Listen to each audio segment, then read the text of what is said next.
మాకు పోలవరం వచ్చినట్లయితే పొలం పండించుకునే వాళ్ళం. సాగర నీళ్ళు లేవు, పోలవరం రాలేదు, పండిన పంట గిట్టుబాటు లేదు. కరెంటు 500 రూపాయలు కానుంచి గ్యాస్ బండం 10 వందలకి 1100 పెరిగిపోయింది.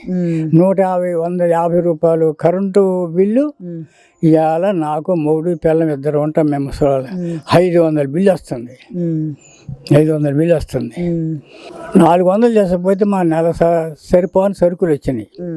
18, 16, 17, 18. ఇవాళ 3000 చేసిపోతే భార్య భర్త సరుకులు వస్తున్నాయి. ప్రతిదీ రేటు పెరిగిపోయినాయి.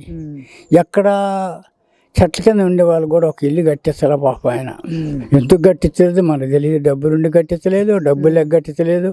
ఎందుకు జనం తోడు మనకెందుకు, మనం తీసుకొచ్చి సింహాసనం మీద కూర్చోబెట్టారు అని అనుకున్నాడేమో కానీ మహానుభావుడు కట్టించలే. ఎంతసేపు ఉండా మీకు పెన్షన్లు వస్తుంది, అమ్మఒడి వస్తుంది, అవి వస్తుంది ఇవి వస్తుంది చెబుతాడు కానీ అభివృద్ధి లేదు. నా ఆలోచన ఏంటంటే ఒక ఇల్లు కడితే మన పిల్లలకి, మన చచ్చిపోతున్నాం, పిల్లలకు ఒక ఇల్లు కట్టి సంపాదించేదని పెడితే పిల్లలు బతుకుతారు. ఉన్నంత కాలం కూడా చాక్లెట్లు ఇచ్చి, టీలు ఇచ్చి, మంచి పలహారం పెట్టి వీడు కళ్ళు మూసుకొని పోతే ఆ పిల్లలు ఏ చెట్టు కింద బతుకుతారు చెప్పు? మన కన్నది ఎందుకు పిల్లల్ని?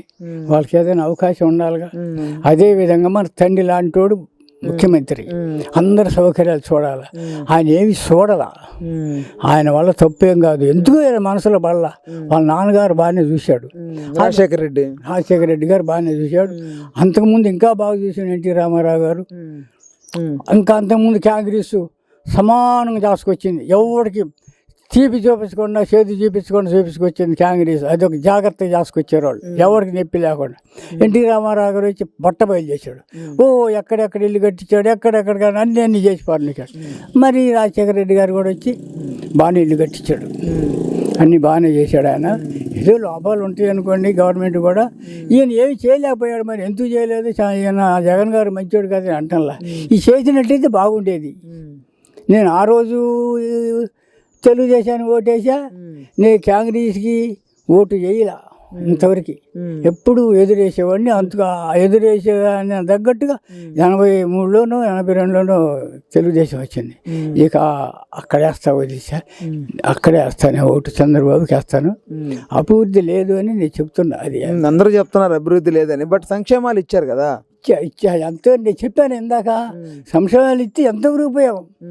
బిడ్డని కంటే వాళ్ళకి వసతి చూపించాలి కదండి. నాకు 3000 ఇచ్చాడు, అయిపోతున్నాయి.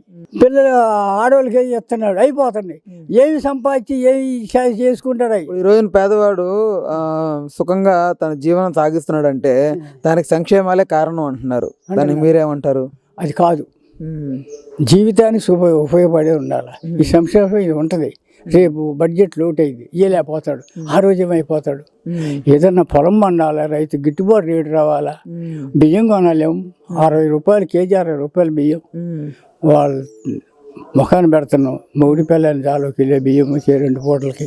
అవన్నీ పెరిగిపోయినాయి. అవి ఎత్తనాడైనా మనం సంతోషపడకూడదు. అక్కడంతా ఖర్చు పెడుతున్నాం, ఇక్కడ ఎంత వస్తుంది?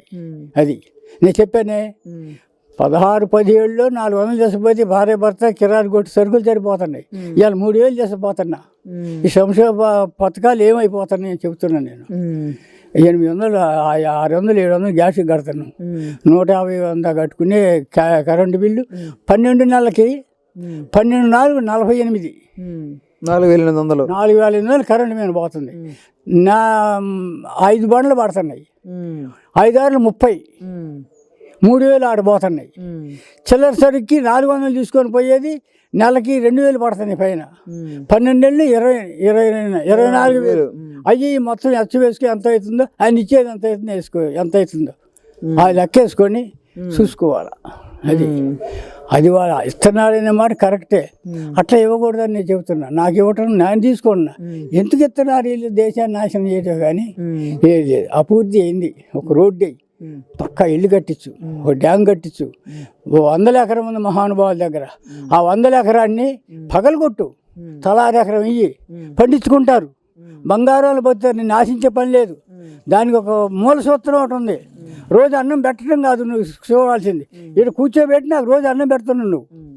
అది కాదు చూడాల్సింది. వరి ఇటు పోయి తయారు చేసుకుని అన్నం తయారు చేసుకుని తిను అని చెప్తే నువ్వు ఉండా లేకపోతే తయారు చేసుకుని తింటాడు. నువ్వు పోయి నాకేంది పని, నువ్వు చేసుకొచ్చి గిన్నెలు చేసుకొచ్చి అటు పెడతాను తినమని కూర్చోబెట్టి, నువ్వు పోయినాక ఈ పరిస్థితి ఏంది, వీడికి తినే విధానం ఏంది, ఎట్ట బతకాలని చూడు. అది గవర్నమెంట్ చేయాల్సిన విధానం. ఇప్పుడు చంద్రబాబు వస్తే ఎలాంటి మేలు చేస్తాడు అనుకుంటున్నారు మీరు? లోగడ చేశాడని కొన్ని ఉన్నాయి, అదేవిధంగా ఆ రూట్లో పోతాడని వాళ్ళ సిద్ధాంతం ఉంది. ఎన్టీ రామారావు గారు పెట్టిన సిద్ధాంతం ఉంది, అవి కొన్ని ఆచరిస్తాడు అనేది మాకు ఒక నమ్మకం. పెద్ద ఆయనకి వెన్నుపోటు పుడుతుంది చంద్రబాబు అని చెప్తున్నారు. మరి ఆయన పెట్టినటువంటి ఏవైతే ఉంటాయో ఆ పద్ధతులు కానీ పార్టీ పద్ధతులు కానీ మిగతా అన్నీ కూడా అన్ని పాటిస్తాడని గ్యారంటీ ఏంటి? మరి పాటిస్తారండి. కొన్ని చేర్పులు మార్పులు ఉంటాయి కాలాన్ని బట్టి. నేను నడిచిపోయే పేటకి వీళ్ళు బండి వేసుకొని పోతున్నారు, అన్ని కొన్ని చేర్పులు మార్పులు ఉంటాయి. అదే నెహ్రూ గారు చేసిన పరిపాలనే ఇంద్రమ్మ చేయలేదు, ఇంద్రమ్మ చేసిన పరిపాలన మిగతా వాళ్ళు చేయలేదు. ఎన్టీ రామారావు చేసిన పరిపాలన కరెక్ట్గా చంద్రబాబు యాత్ర అనేది కరెక్ట్ ఉండదు, మార్పులు వస్తున్నాయి, చేర్పులు వస్తున్నాయి. జగన్ గారు చేసేది వాళ్ళ నాన్న చేసే దానికి వ్యత్యాసం ఎంత ఉందంటారు? చాలా ఉంది. అట్లే చేర్పులు మార్పులు వస్తాయి. ఆయన ఏదో మా సరైన గిట్టుబాటు రేట్లు వస్తాయని, పోలవరం సాగిస్తాడని, పక్కా ఇల్లు కట్టిస్తాడని ఇవన్నీ ఉంటాయి. ఒక నమ్మకం లోగడ చేశాడు కనుక కొన్ని ఆశలు ఉండే. ఆయన కూడా చేయలేకపోయాడు అనుకో, ఇంకో మహానుభావుని ఏంటో ఎవరో ఒకరు వస్తాడు. పోయినసారి ఎవరికి వేసావు ఓటు నువ్వు? నేను చంద్రబాబుకి వేస్తాను. పోయినసారి ఎప్పుడు నేను అన్నానే, పోయినసారి కూడా అంతేనా చంద్రబాబు? ఇప్పుడు నేను కాంగ్రెస్కి ఓటు ఫస్ట్లో నుంచి ప్రతిపక్షంగా ఉండే ప్రతిపక్షానికి చేస్తా వస్తున్నా. నేను కాంగ్రెస్ కూడా ఎదురుగానే వస్తున్నా. కాంగ్రెస్కి ఎదురే పోయాడు చంద్రబాబు రామారావు గారు. కాంగ్రెస్కి ఎదురుపోతే ఆ అలవాట్లోనే పడ్డాం. అది సో ఈసారి ఖచ్చితంగా చంద్రబాబే వస్తాడు నేను చెప్తలేదు. నేను నా ఓటు వేసేది చెప్తాను. Okay okay.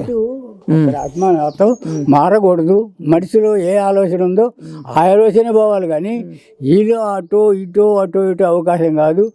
ఏడ పచ్చగా ఉంటే ఆడి పోతున్నాయి, పక్షులు పోయినట్టు పోతున్నారు ఈ నాయకులు కూడా. ఈ దేశం బాగుపడదని కూడా నేను చెబుతున్నా. నమస్తే. చెప్పు. ఎవరికి వేస్తాయి సార్ ఓటు? శ్రీనివాసరెడ్డికి, మన ఎంపీ గారికి, యాదవరాజుకి, అనిల్ కుమార్ యాదవరాజు. ఎందుకట్లా? మాకు అభిమానం ఆయన అంటే. అభిమానం అంటే ఏ రకంగా అభివృద్ధి చేశారా నరసరావుపేట మీ పల్లెలు ఎంత చేశాడు? ఏ రకమైన అభివృద్ధి అంటే సచివాలయం, మరి రైతు భరోసా ఇవన్నీ కట్ని అభివృద్ధే కదా. చదువులు, మరి బళ్ళు స్కూల్ ముంగల పడిపోయేట్టు ఉండే. మరి అలా బంగారం చేశాడు, బాత్రూంలో అన్ని. మరి సిమెంట్ రోడ్లు వేసారు, ఎస్టీ కాలనీలో ఇది కట్టారు. కానీ ఆంధ్రాలో డెవలప్మెంట్ లేదంటున్నారే. అది సహజంగా ప్రతిపక్షం వాళ్ళు అంటారుగా. అభివృద్ధి చెందలేదు రాష్ట్రం, ఇంకా మనకు రాజధాని లేకుండా ఉంది కదా. రాజధాని ఉందండి, రాజధాని ఎందుకు మనకి? తినటానికి ఉంటే చాలు, రాజధాని ఎందుకు? రాజధాని ఎవడికి? పెద్ద వాళ్ళకి రాజధాని, మనకెందుకు? కొద్ది వాళ్ళకి రాజధాని ఎందుకు? పోయి ఆడే తింటాం మనం. కరెంటు బిల్లులో ఎన్ని పెంచేశాడే? కరెంటు బిల్లు అంటే నీకు అమ్మంగా నెలకే 3,000 పెంచడం వస్తుంది. కరెంటు బిల్లు పెరగకపోతే ఏం పెట్టి కడతారు? ఇప్పుడు కూలి ఎంత? ఆ వడ్లు ఎంత ఉండే? ఇవాళ వడ్లు 2,000 అమ్ముతున్నాయి, 2,500 ఇవాళ వడ్లు. కమ్మగా రైతులు బంగారం బాగుపడితే ఇంకేం కావాలి అంతకన్నా? నిత్యావసర ధరలు కూడా పెంచేశాడు కదా. అవి సహజంగా పెరుగుతూ ఉంటాయి, తగ్గుతుంటాయి. ఇలా ఏముంది, అవి పెద్ద లెక్క. మద్యపాన నిషేధం అనేది చేయలేకపోయాడు కదా, మద్యపాన నిషేధం చేస్తా అని చెప్పి చేయలేకపోయాడు కదా. అది ఎవరు చేయలేరయ్యా. అది చేసిన పక్క నుంచి వస్తానే ఉంటది, అది ఆపలేరు ఎవరు. అదే మరి చేయలేనట్టు వాగ్దానాలు చెప్పకూడదు. చేయలేకుండా ఉంది, ఇంకేది చేయకుండా ఉన్నాడు చెప్పు? మొత్తం చేశాడు ఆయన, ఇంకేది చేయకుండా ఉన్నాడు చెప్పు? ఆయాల చంద్రబాబు నాయుడు ఉన్నప్పుడు 200 కూలి ఇచ్చారు, ఇవాళ కూలి 800 తెచ్చుకుంటున్నారు. ఇవాళ నిత్యావసర సరుకులు పెరిగినాయి అనే ఆలోచన ఎందుకు వస్తుంది? రాదుగా. ఆయాలు 200 సంపాదించుకుంటే ఆ రేటుకి తగ్గట్టు ఆయాల నిత్యావసర సరుకులు ఉన్నాయి రేట్లు. ఇవాళ 800 సంపాదించుకుంటున్నారు, ఇవాళ తగ్గట్టు నిత్యావసర సరుకులు ఉన్నాయి. ఆయాల 60 రూపాయలు కోట అమ్మితే రైతు పోయి 200 పని చేసుకుంటున్నాడు. ఇవాళ రైతు 1000 రూపాయలు తెచ్చుకుంటున్నాడు, 150 అమ్మినా ఇబ్బంది ఏం లేదు. మందు కూడా మందు పెంచాడు, పచ్చారులు అంటున్నాడు, కరెంటు బిల్లు పెంచాడు అన్నాడు. అవన్నీ రైతులకు ఏం ఇబ్బంది లేదు. ఇవాళ సాగర్ కుడిక కాలువలు రాకపోయినా రైతులు కానీ అదర్ కులాలు కానీ శుభ్రంగా బతుకుతున్నారు. ఇంతకుముందు చంద్రబాబు నాయుడు ఉన్నప్పుడు అసలు ఇంత సౌకర్యం ఎక్కడా లేదు. అది వాలంటీర్ వ్యవస్థపై కొన్ని విమర్శలు చేస్తున్నారు కదా. చంద్రబాబు నాయుడికి చేసేదే వాళ్ళు పబ్లిక్ సిటీ కోసం చేయాల్సింది చంద్రబాబు నాయుడే. చేసేదే చంద్రబాబు నాయుడు. టీడీపీ వాళ్ళు అంటే వాళ్ళకి బోగస్ ప్రచారం. మేము ఉన్నది చూస్తున్నాంగా. ఈసారి ఎన్ని సీట్లు వస్తాయి అనుకుంటున్నారు వైసీపీ ప్రభుత్వానికి? 125 వస్తాయి అనుకుంటున్నాం. 125. మీకు రాజధాని అమరావతి ఒకటి ఉంటే బాగుంటుంది అనిపిస్తున్నాం. 3 రాజధానులు ఉంటాయి. ఇప్పుడు చంద్రబాబు నాయుడు ఇంతకుముందు హైదరాబాద్ డెవలప్ చేశారు అందరూ కలిసి. చంద్రబాబు నాయుడు అనేది కాదు, అందరూ ప్రతి ఒక్కరు డెవలప్ చేసినప్పుడు ఇవాళ రాష్ట్రం విడిపోయిన తర్వాత ఇప్పుడు అది మనకేం రాలేదుగా. మనం డెవలప్ చేసింది మన పిల్లలందరికీ అన్యాయం అయిపోయారు. ఇప్పుడు చదువుకున్న వాళ్ళందరూ అయిపోయిన తర్వాత ఇప్పుడు గుంటూరు, కర్నూలు 3 పెట్టుకున్నాం అనుకో, రేపు ఫ్యూచర్లో ఒక 50 సంవత్సరాలు 40 సంవత్సరాల తర్వాత పరిస్థితి మారింది అనుకో, మాది రాయలసీమ మాకు కావాలంటారు. అప్పుడేంది పరిస్థితి? వాళ్ళకేంది దిక్కు? స్టీల్ ప్లాంటు కానీ ఇప్పుడు 3 రకాలుగా 3 పెట్టుకున్నాం అనుకో, ముగ్గురికి ఉపయోగపడిద్ది. ప్రత్యేక హోదా తీసుకురాలేకపోయాడు కదా, మరి వైఫల్యం అంటే వచ్చిద్ది. అది నీకు ఏంటంటే మోడీకి సీట్లు తగ్గితే మన రాష్ట్రం మీద దృష్టి పెడతారు.